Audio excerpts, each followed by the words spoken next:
이 다니엘서 6장의 주제는 분명합니다. 하나님께 충성을 다하는 사람의 생을 하나님께서 붙들어 주신다, 책임져 주신다 하는 것입니다. 전심을 다해서 하나님을 믿고 따르는 사람, 하나님께 충성을 다하는 사람의 인생을 하나님께서 붙들어 주시고 책임져 주십니다. 그래서 오늘 설교 제목도 순경에도 역경에도 죽도록 충성하라, 그렇게 정했습니다. 여러분 한번 따라해 보시겠습니까? 순경에도 역경에도 죽도록 충성하라. 예, 순경에도 역경에도 죽도록 충성할 때에, 그럴 때 하나님께서 우리 삶을 통해서 영광을 받으시고 그리고 우리의 인생을 책임져 주십니다. 오늘 다니엘을 통해서 우리가 그것을 배울 수 있어야 되겠습니다. 첫째는 다니엘은 순경을 당할 때 하나님께 충성했습니다. 삶이 평탄할 때, 평탄한 일상의 삶 속에서도 하나님께 충성을 다했습니다. 여기 6장부터는 바벨론을 뒤이어서 일어난 페르시아 제국의 이야기입니다. 페르시아의 다리오 왕은 자기 밑에 3명의 총리를 세워서 나라를 다스렸는데 그 중에 한 명이 다니엘입니다. 다니엘은 바벨론의 신하였는데 이제는 나라가 바뀌었는데도 다리오 왕이 얼마나 그를 신임했던지 계속해서 그를 중용을 한 것입니다. 전 정권의 사람이 계속 승승장구하는 것을 보고 신하들이 시기가 나서 견딜 수가 없었습니다. 그래서 어떻게 하든지 다니엘을 쓰러뜨리려고 혈안이 되어서 그의 뒤를 캐기 시작합니다. 그런데 다니엘이 얼마나 정직하고 성실하고 또 탁월하게 일을 잘해 놓았는지 꼬투리를 잡을 수가 없습니다. 요즘 장관 후보자들 청문회 할 때 보면 걸리지 않는 사람이 없지요. 이 사람은 이런 문제, 저 사람은 저런 문제, 문제가 없는 사람이 없습니다. 그런데 다니엘은 위장 전입도 한 건 없고 탈세도 한 건 없고 무슨 음주운전도 없고 단 한 건도 없습니다. 거기다가 일은 또 얼마나 완벽하고 탁월하게 잘 해놓았는지 신하들이 할 말이 없습니다. 다니엘이 평소에 어떻게 그런 삶을 살 수 있었을까요? 4절에 보면 이에 총리들과 고관들이 국사에 대하여 다니엘을 고발할 근거를 찾고자 하였으나 아무 근거 아무 허물도 찾지 못하였으니 이는 그가 충성되어 아무 그릇됨도 없고 아무 허물도 없음이었더라. 그가 충성되었다 하는 것은 왕에게 그랬다는 말이겠습니까? 그것이 아니고 하나님께 충성을 다했다는 것입니다. 그는 총리 일을 하면서도 하나님 앞에서 일하고 있다는 것을 한순간도 잊지 않았습니다. 내가 하나님의 영광을 위해서 살아야 한다는 것을 한시도 잊지를 않았습니다. 늘 하나님만 바라보면서 하나님께 충성을 다하는 마음으로 일했습니다. 그것이 그렇게 성실과 정직과 탁월함의 열매로 나타난 것이지요. 골로새서 3장 22절부터 보면 종들아 모든 일에 육신의 상전들에게 순종하되 사람을 기쁘게 하는 자와 같이 눈가림만 하지 말고 오직 주를 두려워하여 성실한 마음으로 하라. 무슨 일을 하든지 마음을 다하여 주께 하듯 하고 사람에게 하듯 하지 말라. 하나님께 충성된 사람은 어떤 사람이라고요? 무슨 일을 하든지 마음을 다해서 주께 하듯이 하는 사람, 사람에게가 아니라 주께 하듯이 하는 사람, 그분이 하나님께 충성된 사람입니다. 직장에서 일할 때 상사 앞에서 하는 것이 아니라 하나님 앞에서 하는 것입니다. 학생은 공부할 때에 교수 앞에서 하는 것이 아니라 하나님 앞에서 하는 것입니다. 집에서 설거지를 하나 해도 하나님 바라보면서 하나님 앞에서 하는 것입니다. 우리의 청중은 직장 상사도 아니고 교수도 아니고 하나님이십니다. 하나님 한 분만이 우리 삶의 유일한 청중이십니다. 그 한 분 청중 앞에서 신실하게 최선을 다하는 것입니다. 직장 사역을 하는 방성기 목사님 이런 간증을 했습니다. 유학 시절에 어려우니까 1시간에 5불씩 받고 빌딩 청소를 했답니다. 한 번은 청소를 하다가 갑자기 짜증이 나더랍니다. 내가 한국 교회를 섬기기 위해서 신학 공부하러 이곳에 왔지, 이런 빌딩에서 청소나 하러 왔나? 남들은 이 시간에 다 열심히 책과 씨름하고 있을 텐데 나는 지금 뭐 하는 거냐? 짜증이 나서 청소기 집어 던지고 주저앉아서 하나님께 투정을 했습니다. 하나님, 목사인 저에게 왜 이런 일이나 하라고 시키시는 겁니까?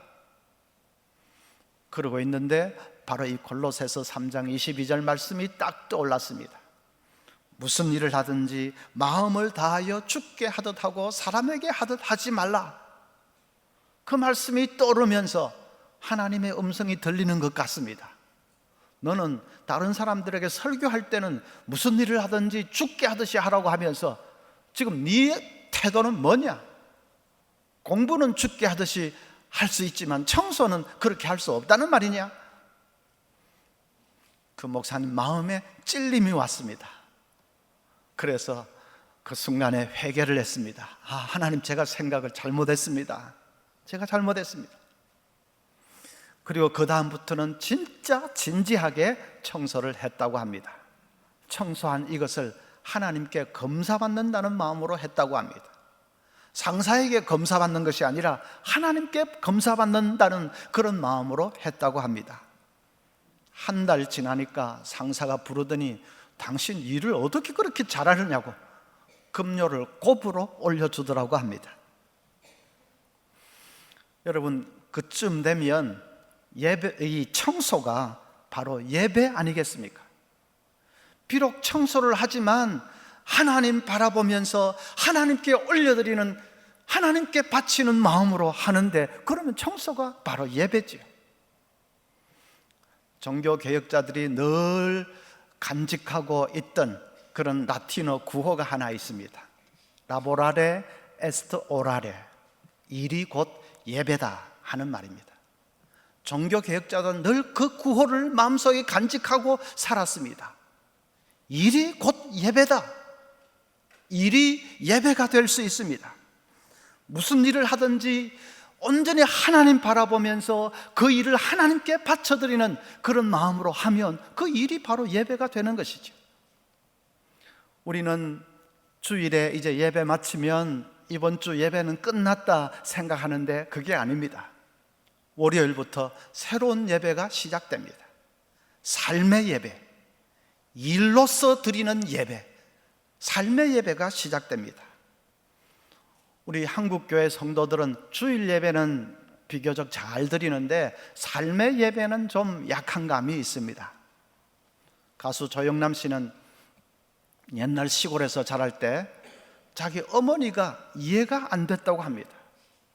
어머니는 신앙 좋은 교회 집사님인데 늘 가짜 꿀을 만들면서 찬송을 부른답니다. 설탕을 넣어가지고 휘휘 저으면서 내 주를 가까이 하게 하면, 가짜 꿀 만들면서 그냥 주님을 가까이 하게 하면 찬송을 부르는 것입니다. 그 말과 행동이 다른 모습을 보고 너무 실망이 되어서 그래서 자기는 신앙을 떠났다, 그런 얘기를 했습니다. 어떤 사람은 주차장에서 차를 빼다가 남의 차를 살짝 긁었는데 얼른 보니까 아무도 없으니까 할렐루야 하고 내뺐습니다. 어떤 세입자는 방범창이 너무 낡아가지고 떨어져 나갔는데 그래서 주인집에 연락을 해서 이 방범창 좀 갈아달라고 했습니다. 주인이 어느 교회 집사인 모양이죠. 아무 일도 안 생기게 기도해 줄 테니까 그대로 살아라고 하더랍니다. 그 세입자가 예수 믿는 예수쟁이들을 어떻게 생각하겠습니까? 우리 서문교회 성도님들, 삶의 예배를 잘 드릴 수 있기를 바랍니다.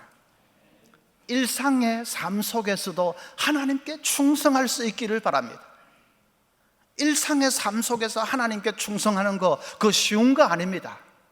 온갖 유혹이 손짓합니다. 나태와 안일함이 손짓합니다. 그냥 적당히 살아라. 늘 그렇게 속삭임이 있습니다.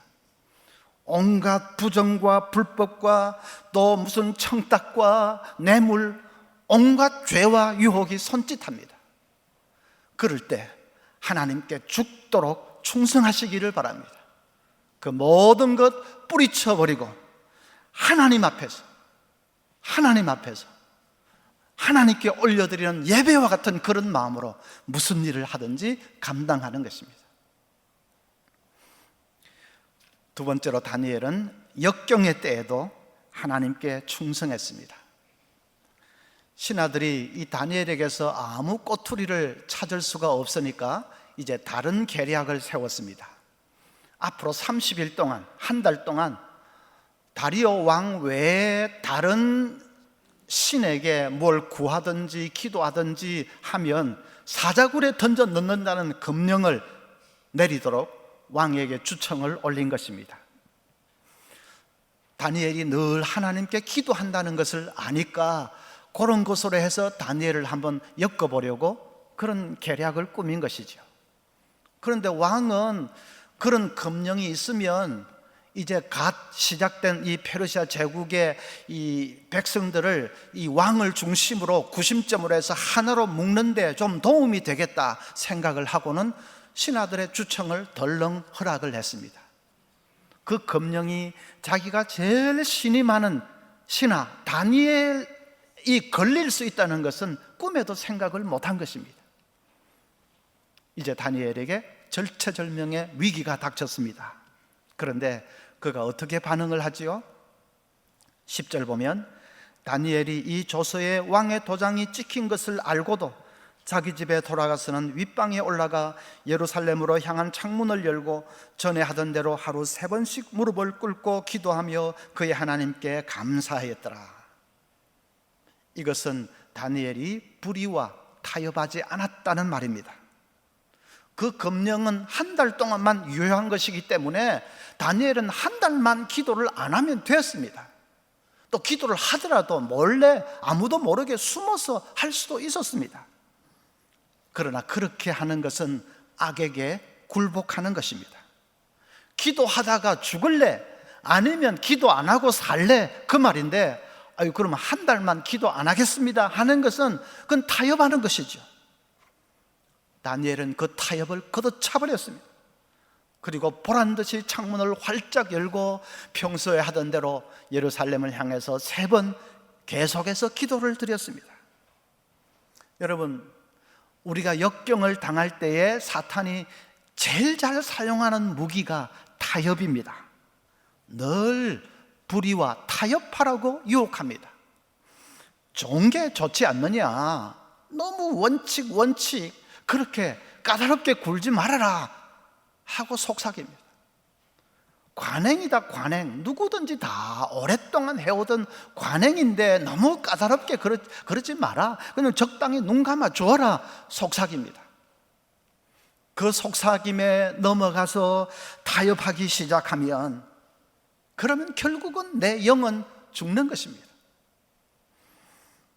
사무엘상 15장 보면 이스라엘이 아말렉과 전쟁을 할 때에 사무엘 선지자가 사울 왕에게 하나님의 명령을 전했습니다. 아말렉 족속은 물론이고 그 소나 양이나 가축들도 다 진멸하라고 하셨습니다. 전했습니다. 그런데 사울 왕은 그 명령을 어기고 살찐 소와 양들을 남겨두었습니다. 사무엘 선지자가 당신 왜 그렇게 했습니까? 하니까 이 살찐 가축들 좋은 것들은 다음에 하나님께 제사 지낼 때 쓰려고 그랬습니다. 사무엘이 왕의 그 불순종 때문에 왕은 이제 그 왕의 자리에서 쫓겨나게 될 것입니다 하고 파문을 선포해 버렸습니다. 사울의 죄가 그만큼 치명적인 죄라는 거죠. 여러분, 사울의 죄가 왜 그렇게 큰 죄입니까? 그 사람 말대로 좋은 가축들은 남겨두었다가 뭐 다른 것도 아니고 하나님께 제사 지낼 때 쓰면 좋은 것 아닙니까? 사울은 자기 생각으로 하나님을 섬기려고 했습니다. 다음에 뭐 이렇게 하자 하는 건 자기 생각, 자기 방법으로 하나님을 섬기려고 했습니다. 하나님이 무엇을 원하시는지는 생각을 하지 않았습니다. 하나님의 말씀이 뭐라고 하는지는 생각도 하지 않았습니다. 그냥 자기 생각으로 자기 좋게 판단되는 대로 하나님을 섬기려고 했습니다. 그것이 큰 잘못입니다. 그래서 사무엘상 15장 22절 중간에 보면 순종이 제사보다 낫고 듣는 것이 수양의 기름보다 나으니, 자기 생각으로는 아무리 거창한 제사를 드려봤자 그건 하나님 받지 않으십니다. 그것보다 말씀 한마디에 순종하는 것이, 그것이 더 낫습니다 한 것입니다. 일제강점기 때 많은 목사들이 일본 귀신에게 절하는 그 신사 참배를 했습니다. 해방이 되고 나서 그 죄를 회개해야 된다, 그래야 한국 교회가 새 출발을 할 수 있다 할 때에 그 신사 참배했던 목사님들이 뭐라고 말했는지 아십니까? 목사들이 다 신사 참배 거부해서 감옥에 가버리면 그러면 이 교회를 누가 지키느냐? 이 목자 이런 양떼 같은 이 교인들을 누가 돌보느냐? 우리도 뭐 좋아서 신사 참배했는 줄 아느냐? 교회를 지키기 위해서 할 수 없이 한 것이다. 여러분, 그 말이 맞습니까? 교회를 지키기 위해서 할 수 없이 했다. 그 자기 생각이죠. 자기 인간의 생각으로 하나님을 섬기려고 한 것입니다. 그것보다 하나님이 무엇을 원하시느냐, 말씀이 뭐라고 하고 있느냐, 그게 더 중요한 것이죠. 말씀은 분명히 나 외에 다른 신을 섬기지 말라 하셨습니다. 우상을 만들지 말고 절하지 말라 하셨습니다. 그러면 두말 없이 그 말씀 앞에 순종해야 되죠. 얼마 전에 어떤 목사님은 라스베가스에서 도박판을 벌리다가 발각이 됐는데, 그분이 하는 말이 교회 건축하는데 좀 따가지고 보태려고 그랬습니다. 웃기는 얘기지만은 진짜로 그런 마음으로 했다고 하더라도 그 자기 인간적인 생각으로 하나님을 섬기려고 하는 거지요. 말씀이 뭐라고 하느냐, 하나님이 뭘 원하시느냐, 그것을 먼저 생각해야 합니다. 자꾸 자기 생각으로 섬기려고 하니까 거기서 타협이 나오는 것입니다. 말씀은 좀 뒷전이고 자기 생각으로 뭘 해버리고 하니까 거기서 자꾸 타협이 나오는 것입니다. 여러분, 타협이 아니라 말씀만을 붙들고 나아갈 수 있기를 바랍니다. 내 인간적인 생각으로 뭘 섬기려고 하는 것이 아니라 오직 하나님 말씀을 붙들고 나아갈 수 있기를 바랍니다. 그것이 역경의 때에 하나님께 죽도록 충성하는 길입니다.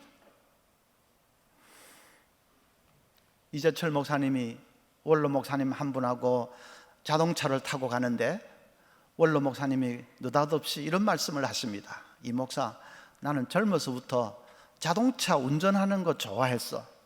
그 덕에 차를 편하게 타는 법을 터득했지. 차가 거친 비포장도로를 달리느라고 이렇게 흔들리면 나도 따라서 흔들리는 거야.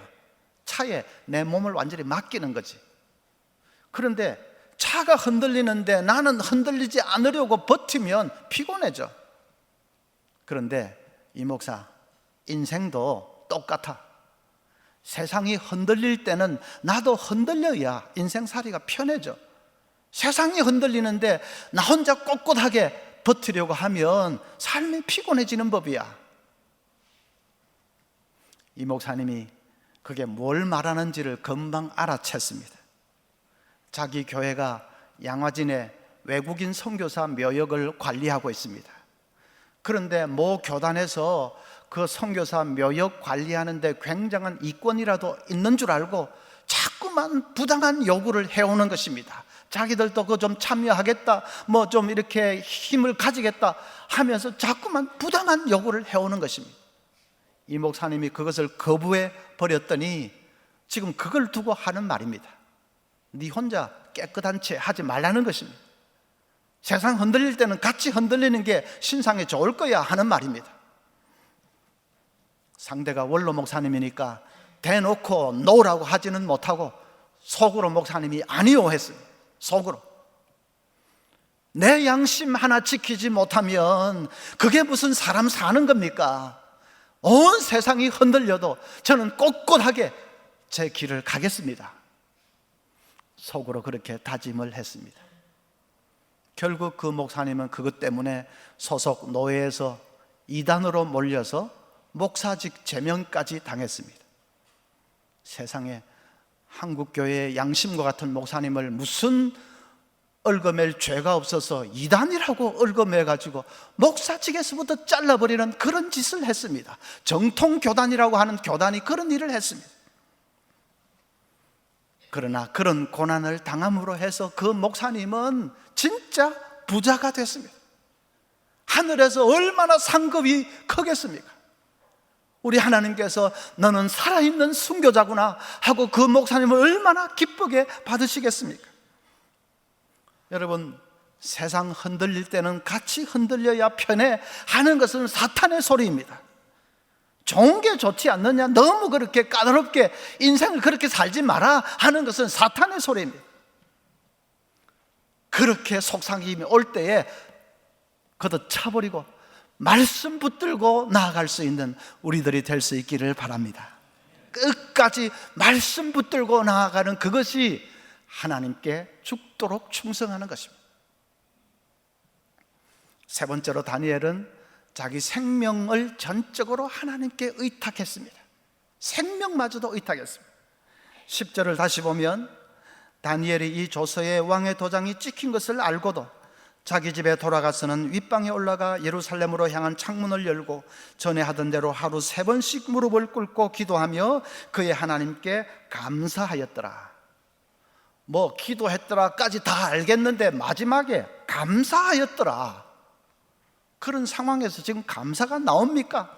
사자굴에 지금 집어 던져질 판인데 목숨이 경각에 달려있는데 어떻게 감사가 나옵니까? 다니엘은 자기의 생명마저도 하나님께 다 맡겨버린 것입니다. 살아도 하나님의 뜻, 죽어도 하나님의 뜻, 당신의 뜻에 다 맡기겠습니다 하고 맡겨버린 것입니다. 살아도 감사, 죽으면 천국 가니까 감사, 다 맡기겠습니다 한 것입니다. 죽어도 내가 다른 일로 죽는 것이 아니라 말씀 순종하다가 죽는 것이니까 그것도 영광입니다 하고 다 맡겨버린 것입니다. 정말로 죽도록 충성한 것입니다. 하나님께서 그 믿음 보시고 그의 인생을 책임져 주셨습니다. 22절부터 보면 나의 하나님이 이미 그의 천사를 보내어 사자들의 입을 봉하셨으므로 사자들이 나를 상해하지 못하여 사오니 이는 나의 무지함이 그 앞에 명백하오며 또 왕이여 나는 왕에게도 해를 끼치지 아니하였나이다. 하나님이 천사를 보내어 사자의 입을 봉해버리셨습니다. 그런데 그 악한 신하들을 나중에 왕이 집어 던지니까 사자가 뭐라고 기록되어 있습니까? 그들이 땅바닥에 닿기도 전에 그냥 뼈를 으스러뜨려 버렸다. 그걸 읽으면서 어떤 사람들은 아이고 꽃이다 꽃이다 그러는데 아무리 악인이라도 악인들 죽는 걸 보고 꽃이다 그러면 안 됩니다. 그건 꽃이라는 걸 말하는 것이, 꽃이다가 사투리입니까? 여러분 반응이 없어서. 아무리 악인이 죽어도 그건 안타깝고 불쌍한 일이죠. 그 뼈를 으스러뜨렸다는 말은 사자가 그렇게 무서운 사자였다는 말입니다. 어리버리해서 다니엘을 물지 않은 것이 아니라 무서운 사자였는데 하나님께서 천사 보내서 그 입을 봉해버리셨습니다. 기적을 베풀어 주셨습니다. 죽도록 충성하는 사람의 그 인생을 하나님이 책임지고 붙들어 주시고 또 인도해 주셨습니다. 지난번에 스페인 가서 한인교회 장로님 한 분하고 좀 교제를 했는데, 식사를 하는데 장로님이 자기 간증을 조금 얘기를 했습니다. 이 무술 산업, 태권도 관련 도복도 만들고 또 용구도 만들고 하는 대도 인터내셔널이라는 회사를 이제 운영을 하고 계십니다. 그런데 세계적인 불경기가 닥쳐서 그 회사도 너무 어렵게 되었습니다. 법정 관리에 거의 들어가게 되었습니다. 근데 그 즈음에 또 교포들도 떠나고 해서 교회도 너무너무 어렵게 됐습니다. 그 장로님이 결심을 했답니다. 내 사업은 이미 망할 수밖에 없는데 하나님의 교회를 문 닫게 할 수는 없지 않느냐. 그래서 그 어려운 중에서도 자기 돈으로 이렇게 교회 렌트비를 냈습니다. 그리고 목사님 사례를 드렸습니다. 교인들은 아무도 모릅니다. 장로님이 그렇게 어려운 줄, 지금 회사 문 닫게 된 줄 아무도 모릅니다. 자기 혼자서 하나님의 교회를 문 닫게 할 수는 없다고 몇 달을 그렇게 했습니다. 그런데 희한하게 법정 관리에 들어갔는데 그 은행이 어떻게 하든지 이분을 살리려고 자꾸 기다려주고 하는 건 물론이고, 은행이 앞장을 서가지고 자꾸 무슨 팔로도 열어주려고 애를 쓰고 그렇게 했습니다.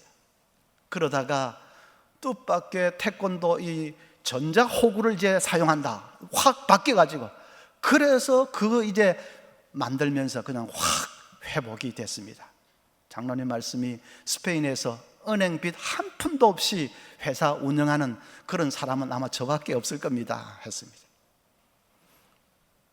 완전히 지금 법정 관리 망하게 된 판인데 한 푼이 아쉬운 판에 그걸 그 교회 렌트비를 내고 사례를 드리고 완전히 죽으면 죽으리라 하고 진짜로 죽도록 충성한 것입니다. 하나님이 책임져 주셨습니다. 좀 그 장로님하고 친하게 됐는데 아마 다음에 방문하면 우리 교회 오실 겁니다. 야구 선수들이 공을 칠 때에 제일 두려워하는 것이 뭔지 아십니까? 손이 울리는 겁니다.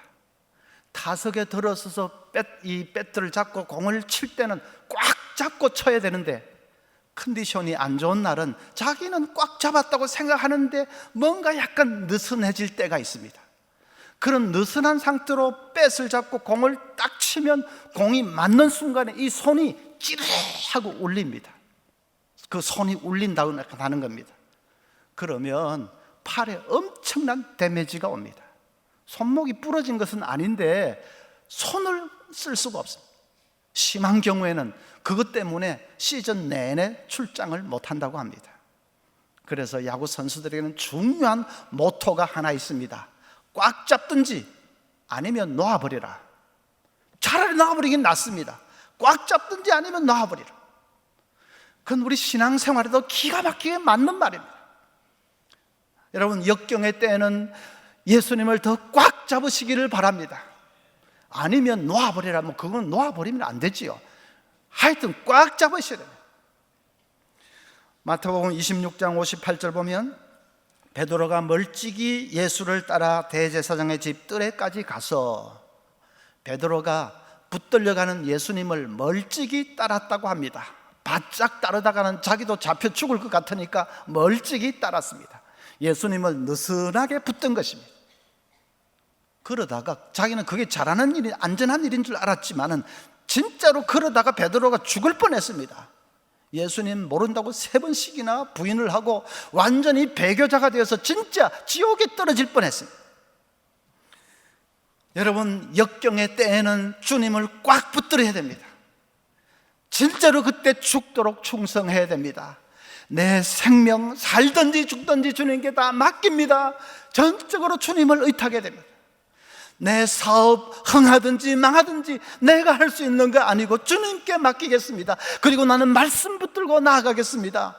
꽉 붙들어야 됩니다.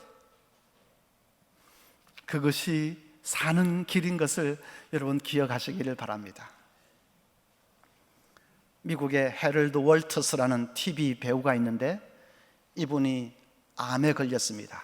얼마 더 살지 못한다는 사형 선고를 받았습니다. 그런데 일리노이주에서 활동하고 있던 블루밍턴이라는 극단이 있었는데 거기서 예수 이 선극을 공연을 하려고 하는데 이 월터스 배우에게 예수 역을 맡아줄 수 있는지 타진을 해왔습니다. 그 사람이 암에 걸린 줄 모르고 그렇게 해왔습니다. 월터스가 고민을 하다가 문득 이런 생각을 했습니다. 나는 어차피 살 수 없는 목숨인데 이런 공연을 통해서 한 사람이라도 주님께로 돌아올 수 있다면 마지막 가는 길에 그보다도 더 보람된 일이 있겠는가 하는 생각이 듭니다. 그래서 무대에서 죽게 되면 죽자 각오하고는 수락을 승낙을 했습니다. 그냥 열정을 다해서 공연을 합니다. 공연 마지막에 예수님이 십자가를 지고 가는 장면을 이제 연기하게 됐습니다. 세상죄를 지고 가는 그 예수님의 모습을 그냥 자기 혼신의 힘을 다해서 열연을 펼쳤습니다. 얼굴에는 땀이 그냥 빛처럼 쏟아지고 온몸이 용광로에 들어간 것처럼 그냥 달아올랐습니다. 그렇게 해서 공연을 마쳤는데 이상한 일이 일어났습니다. 몸이 더 이상 나빠지지가 않습니다. 웬일인가 정밀 검사를 해보았더니 암세포가 다 사라지고 없었습니다. 암이 나와버린 것입니다. 땀을 빛처럼 쏟으면서 몸이 불덩이처럼 뜨거워졌을 때 암세포가 다 타 죽어버렸는지 그냥 암이 나와버린 것입니다. 죽게 되면 죽으리라 하고 정말로 죽도록 충성했더니 하나님께서 살려주셨습니다. 그게 사는 길이었습니다. 여러분, 이제 다시 한번 설교 따라해 보겠습니다. 순경에도 역경에도 죽도록 충성하라.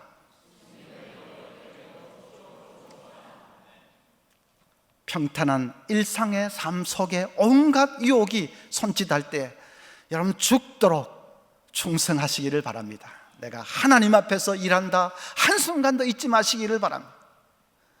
역경의 순간 타협하자고 속삭이 올 때 오직 말씀만을 붙들고 나아가시기를 바랍니다. 역경의 순간에 내 가정도 내 사업도 내 생명도 온전히 하나님께 맡깁니다 하고 말씀만 붙들고 나아갈 수 있기를 바랍니다. 그래서 하나님께서 우리 인생을 붙들어 주시고 책임져 주시는 그런 축복을 다 누릴 수 있는 우리 모두가 될 수 있기를 바랍니다.